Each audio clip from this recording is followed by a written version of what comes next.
I'm going to teach you on how to check my Instagram login devices on your phone. Let's open up your Instagram, then click on your profile right at the bottom corner. Then you're going to go to the top 3 lines. Once you've clicked on that, what you're going to do is you're going to scroll to your account center, click on it, and then after scroll down to password and security.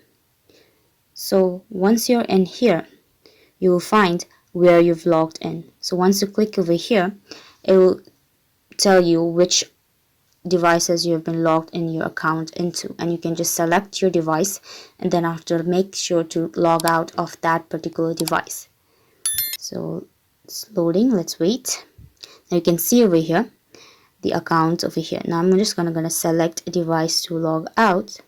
Now what I'm going to do, I'm going to click on a device that I want to log out to, and after I'm going to log it out from that devices. Now it has been successfully logged out of the selected devices. So thank you so much for watching.